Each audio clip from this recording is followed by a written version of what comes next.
Um, I've got six questions, but they're biggies. But we'll get them in. We'll fit it into 30 minutes. Let's do Uh, it. okay, number one. What triggered the experience? It was an ayahuasca ceremony. Uh-huh. Okay. And so I had been meditating for probably 6 to 7 years at that point. Um, and what didn't even know what kundalini was. Had no idea what it was. And yeah, my second ayahuasca ceremony, I just had like like a six like I don't know, probably 4 to 6 hour experience of just energy shooting through my body. And it looked, I mean, I was just experiencing what's called kriyas, where I was like lots of shaking for hours and hours, and I had no idea what it was. And the first time I had experienced some somatic shaking was in my first ayahuasca experience, but it was like 10, 20 minutes. And it was in the second experience, it was prolonged. And then it was in the days after that that I started to experience it like every day, many times a day. And Wow. so that was kind of my wait a second, like maybe this just isn't ayahuasca purging, maybe it's something else. And yeah, that was kind of the onset of it. When was that? That was in March, end of March 2019. And how did that play out? Well, I thought something was wrong with me physically. I ended up going to see a bunch of doctors, like neurologists, epilepsy specialists. I had a brain study done on me that was like a multi-day brain study. No one no one could tell me what was wrong with me.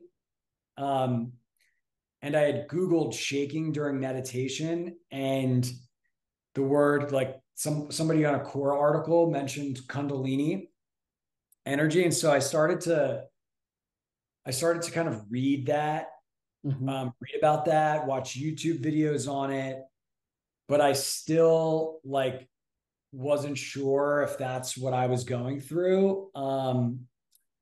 And eventually, when like no Western doctor could tell me what was going on, and I would bring up things like, "Have you heard of a Kundalini energy?" And they're like, "No."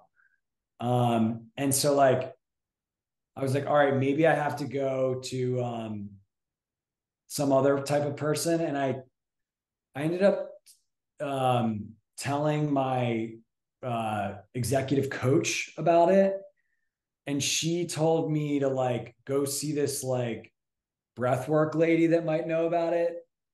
And what I ended up doing was going to Kundalini yoga classes because I thought that someone there could tell me about it. And I ended up going to this breathwork lady, and that ended up just aggravating it. Like it just Right. ended up like, You didn't um, need activation. exactly. And I had no idea. And no one even at the Kundalini yoga place could tell me that. So when And they're talking about activate your kundalini, they're not saying they're talking about a very measured kind of yeah, and they didn't activation.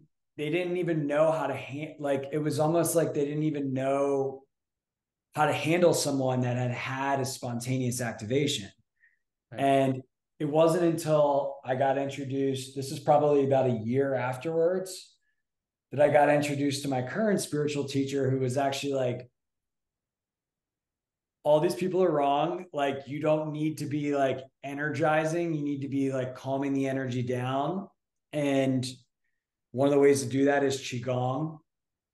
And so I started to work. That was like this, that was the first person that like I met that would like told me what like something that made sense to me, and was different than everyone else. And then we started to work together, and I started to do qigong and just kind of begin to understand energy more generally.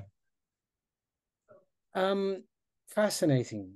And before that, in this, when you're trying to work out what's going on, could you tell me a little bit about a bit more about what the symptoms were like, what Yeah. the feelings were like, and also So can you describe the context? You yeah. are an entrepreneur living in I was California, living in New York. I was living in New York City. I was the founder of a Series B venture capital backed tech company.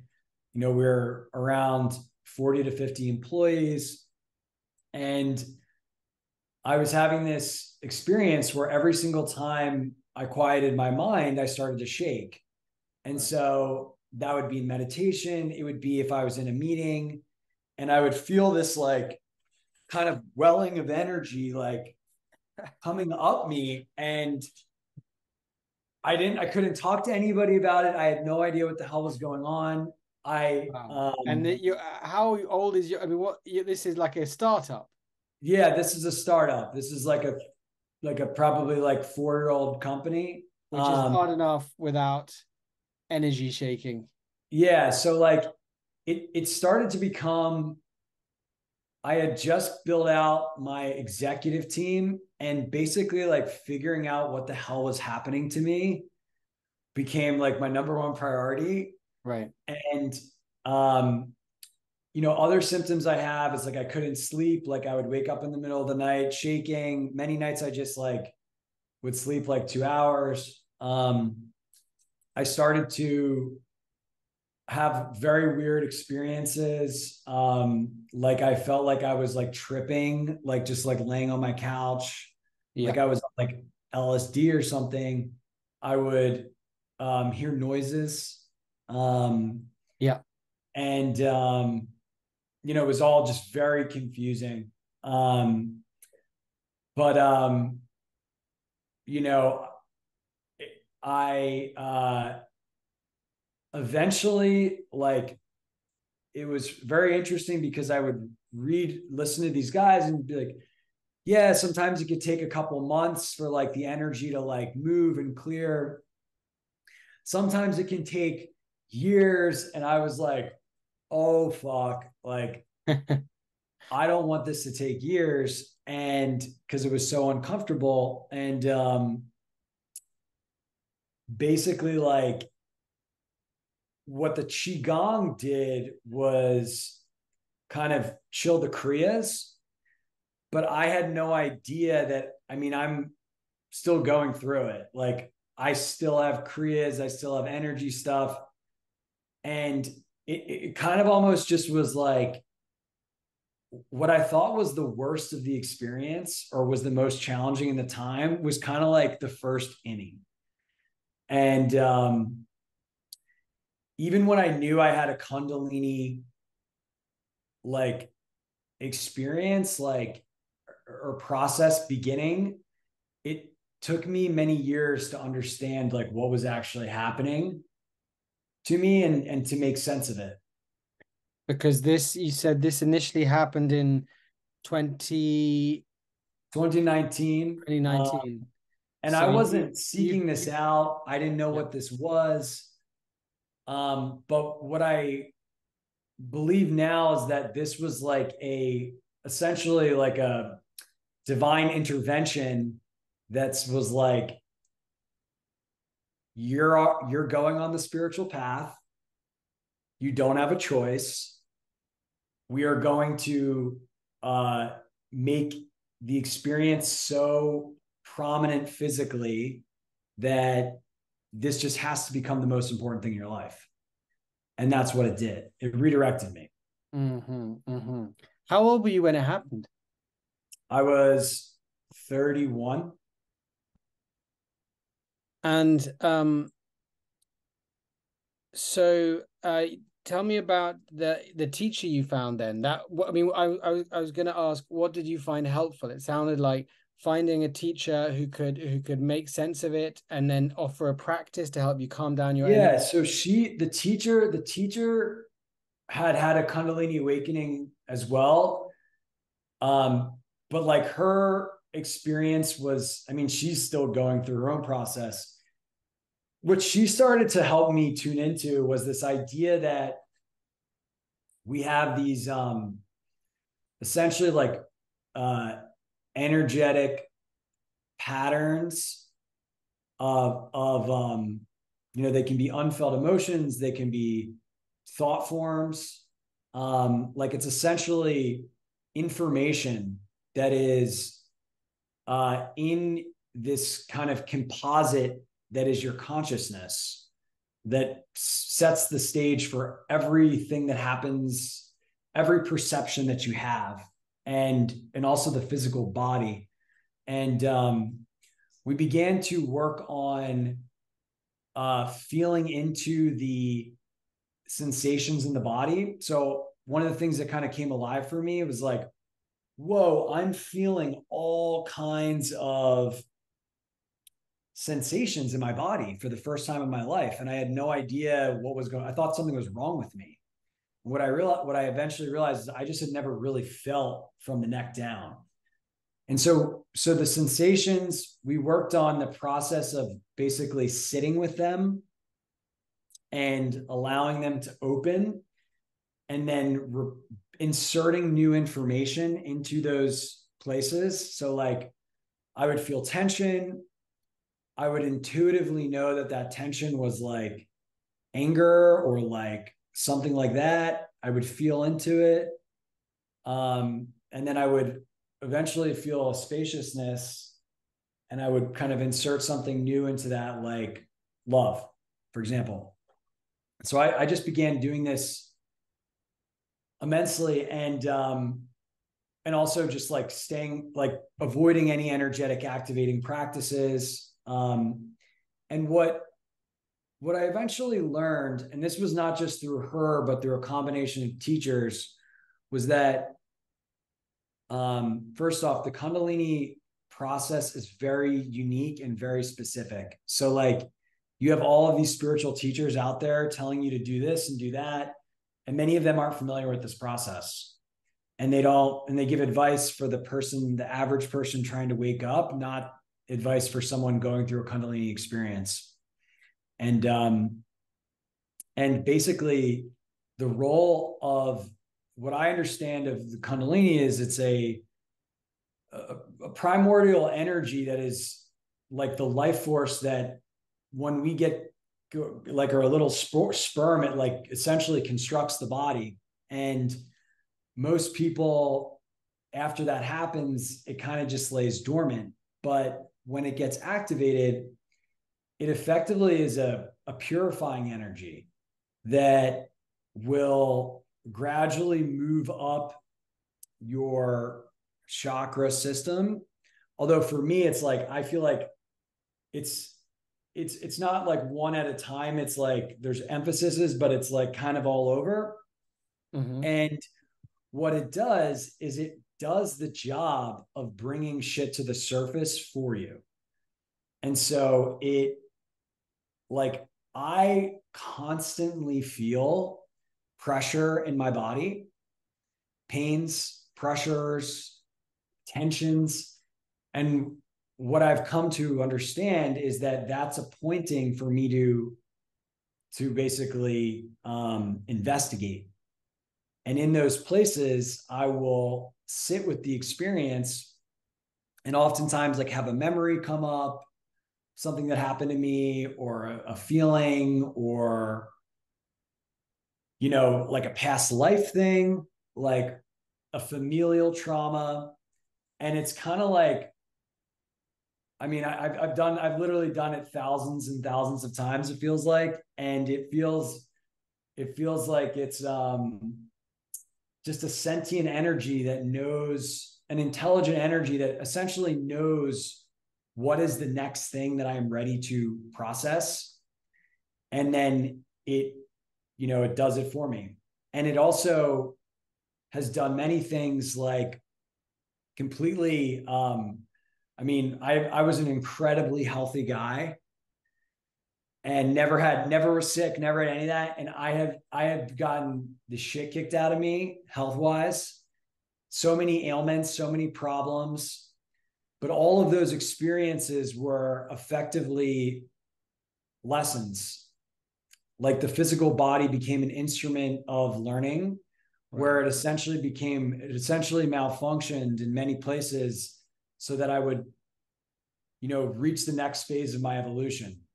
Right. So things like being sick every day, not being able to do anything, realizing that feeling worthless, and realizing that I needed to see that part of me felt worthless without the doing.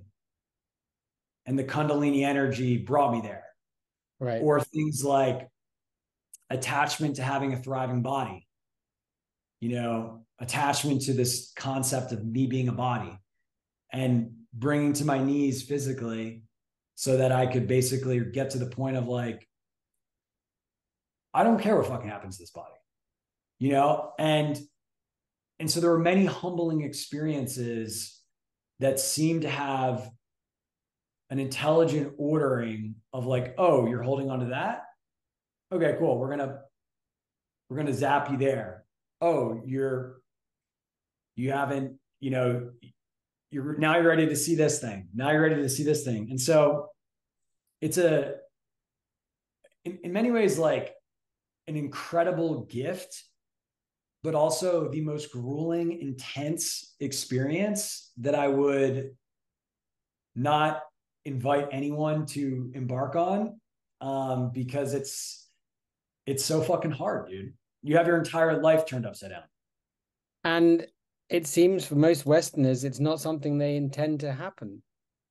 No, I didn't seek this out. I never wanted to be enlightened. Not to say that I am, but like, I never was like, I Here want we to be go. Yeah. like, and so, yeah, like my body and consciousness was not prepared for this. And so, Do you think that that is happening, um, a fair amount at the moment as spiritual practices become more popular in Western cultures, like psychedelics, like I, meditative I practices? think it's definitely going to happen more often, especially with psychedelics, because it introduces like a level of energy, to a system that someone might not be used to. I do also think there is some type of karmic propensity here, because I have had hundreds of friends do psychedelics. I'm the only one this has happened to. I also have had a lot of various types of verification that I've been doing this for a long time, in terms of like really prioritizing my spirituality and evolution. So, I think it's certainly going to become more prominent, but I wouldn't say like, I think everyone is all of a sudden going to be going through this because if they do ayahuasca or these things come online. I, do you think that this this kind of kundalini experience happens to a certain type of person or to a certain story? Let me one or two suggestions. I mean, so first of all, in this group that I was just in, some people talked about trauma, and for some this kind of seems to be also intertwined sometimes with trauma. The other thing is, you said like you didn't really feel much in your body prior to this, which reminded me of someone I interviewed. She's, uh, and she was a very rational person before she had this experience. And it was like a kind of breaking through of another side of her mind, brain, personality. What do you think? I I think um it goes deeper than that. My sense is like, this happens to a mature soul who wants to basically come to earth to have rapid spiritual expansion, that maybe has even reached levels of enlightenment in past lifetimes, um, because there's so many people with trauma that don't go through this. Like I mean, I guess I didn't have any mate, like I've had lots of trauma, I guess, but like so many other people. There's so many rational experiences. It to me, it's like I've only met a handful of people that have gone through this, and there seems to be a commonality of someone that when this happens, there is an intensity. They likely were like a semi intense person in their life, like wanting to set the world on fire. And then there's this intensity to merge with the divine that gets ignited out of uh, out of circumstance that they didn't know they wanted, but then they're like, oh, now it's like I didn't know that I wanted the fast train, but now that I'm on the train, like, oh, this all makes sense. Okay, right. Um, this has become something of a cultural phenomenon as well. Kundalini awakenings, the phrase, and there, as I'm sure you saw when you Googled it and looked on YouTube, there's all kinds of videos out there, TikTok videos. What do you make of that cultural phenomenon? I Because think it's I think it's a lot of very misguided people. And the reason is because it it posits Kundalini uh, awakening as some magical, awesome thing. it's like a Disney version. Yeah, and it doesn't talk about like, hey, many nights you won't be able to sleep, many days you won't be able to work, your health's going to go to shit, your social life's going to get completely blown up. You're not like you are effectively signing up for a complete overhaul of your life. And yeah, there's going to be some really cool things that happen as a result, but it's it's not marketed like that. Right. It should be marketed like, It's marketed like a an orgasm. yeah, it's marketed like an orgasm. And moreover, I think many people talk about having a Kundalini awakening when they really just had an energetic, an expansive energetic release. Like some people are like, oh yeah, I had a Kundalini awakening. I felt the energy like move up into my head. It was awesome. And it was like this like hour-long thing. And it's like, it just seems like most people that have had a real Kundalini process, because that's how I like to think of it, as like it's a metamorphosis, it's a transformational process. It is at least like weeks, months long. That doesn't mean all pain, but like, very mystical, like very whatever. I mean, for me, Right. it's been so many years, and that's just very different. And so I think there's people out there that are like, A, haven't actually had this happen. They don't know what they're talking about. B, they're not marketing it as like, hey, move to a different continent and join the Navy SEALs. Like, which is versus like, hey, it's this cool spiritual thing that can happen to you. Yeah, right. Um, Thank And, you. and the last thing I would say to that Yeah, is like, many people that are teaching how to arise the Kundalini don't actually teach how to work with it. yeah, And I don't even know that, just based on that, I don't even know that a lot of these people have even had it happen to them. yeah. So it's kind of just like, uh, I think it's really scary and ill advised. And I just always tell people to proceed with caution. If someone is reading this or watching this and thinks they maybe genuinely are going through one of these experiences, what's your top piece of advice for them? Surrender to the process. You are in a transformational metamorphosis of your being. The more you try to fight it and resist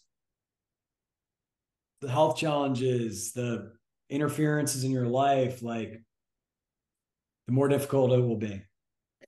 The lack of sleep, like you just need to almost be like constant reminding yourself, I understand that this is I'm going through a transformation.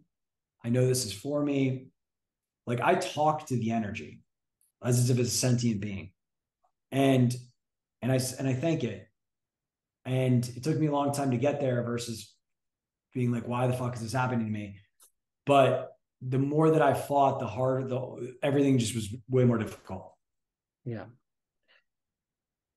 Thank you, Scott. And if I want to ask you about one other thing, and it's about a kind of another story I've got on the boil in a few weeks. But just while I'm talking to you, I'd love your thoughts, because I really enjoyed the piece you did on the ecstatic economy, these new startups. Oh, thanks, man. Yeah. And so I was curious. I wanted to do a piece on entrepreneur spirituality, by which I mean it's not totally new, but it's very prominent. Entrepreneurs in Silicon Valley or in Lisbon or New York or Austin seem to be more and more into spiritual practices, conscious practices, and so on. And it's an interesting mix of a very achiever mentality and a kind of let's build things, let's be the best, and then that kind of comes into spiritual culture and mixes with that in interesting ways. I'm sure you've kind of seen a lot of that. And what do you have any kind of reflections on that? Yeah, I mean, I have so I've I feel like I'm the poster boy of that. Like I have so many thoughts on it. It's also an audience I care deeply about serving. Mm, My thoughts are that people don't come to spirituality until something in their life isn't working. And the entrepreneurs are often the type that either try to climb the mountain really fast and their shit goes haywire, or climb the mountain really fast and get there and realize, wait a second, this isn't what I thought it was going to be. And so they're seekers, and accelerated seekers in life for feeling the way they want to feel. And so I think that like the entrepreneurial journey, whether that leaves you in shambles or leaves you empty, is conducive to reorienting someone towards spirituality. And then when those people get into spirituality, they're very, like me, like they're very ambitious. They want to, get rich as fast as possible, get enlightened as fast as possible. And like fucking, then tell everyone about spirituality as fast as possible. Like, and so that to me is like an archetype that's common, which I think that as well as the experimentalist frontier nature, right? Like many people come to spirituality through psychedelics. Many people that take psychedelics are people that are pushing the edge of experience. And, a lot of them are entrepreneurs. So there's lots of overlap there.